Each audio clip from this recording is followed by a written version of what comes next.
Welcome to Motherland. Welcome to Motherland. ইতালির Rome থেকে ঢাকায় প্রায় ৭,৫০০ কিলোমিটার লম্বা জার্নি। তারপরেও ফাহমিদুল ইসলামের চোখে মুখে ছিল হাসি। বেশ চিলমুড়ে ছিলেন এই ফুটবলার। তাকে বরণ করে নিতে এয়ারপোর্টে উপস্থিত হয়েছিলেন সমর্থকেরা। তবে আফসোস, তাকে সেই ফুলটা দিতে পারেননি। কারণ ফাহমিদুল ইসলাম যখন এয়ারপোর্ট থেকে ঠিক বের হচ্ছিলেন, সমর্থকেরা গেট খুলে ভেতরে প্রবেশ করে। Welcome to Motherland. Welcome to Motherland. Welcome to Motherland.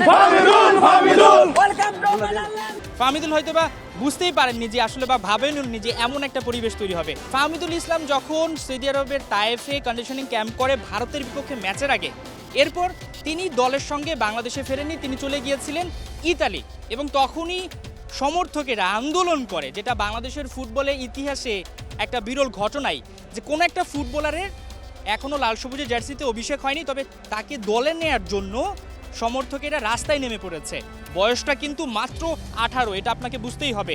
এবং হাভিয়ার কাবরেরা বলছিলেন যে তিনি আসলে এখনও জাতীয় দলের জন্য প্রস্তুত নন। তবে এই মতের সাথে একমত হতে পারেননি অনেকে।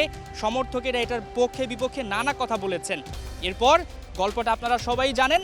বাফুফের সভাপতি তাবিত আওয়াল তিনি নির্দেশনা দেন সিঙ্গাপুরের বিপক্ষে ম্যাচের আগে যাতে প্রাথমিক স্কোয়াডে ফাহমিদুলকে নেওয়া হয়, এবং তারপরেই হাভিয়ার ক্যাবরেরা ফাহমিদুলকে দলে অন্তর্ভুক্তি করেন। তবে তিনি আসলে একাদশে সুযোগ পাবেন কি পাবেন না সেটা পরবর্তী ঘটনা, সেটা হাভিয়ার ক্যাবরেরার ডিসিশন।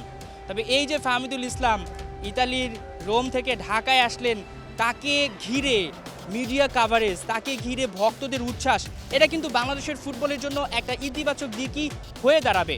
ফাহমিদুল বারবার হাত জাগিয়েছেন এবং ভক্তদের প্রতি তিনি গতকালই জানিয়েছিলেন যে ভক্তদের প্রতি শুধুমাত্র ভালোবাসা এবং ধন্যবাদ। তিনি নিজেকে উজাড় করে দিতে চান।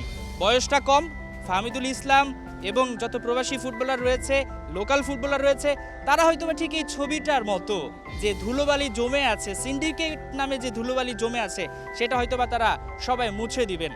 হাসান সজীব, ৭১, ঢাকা।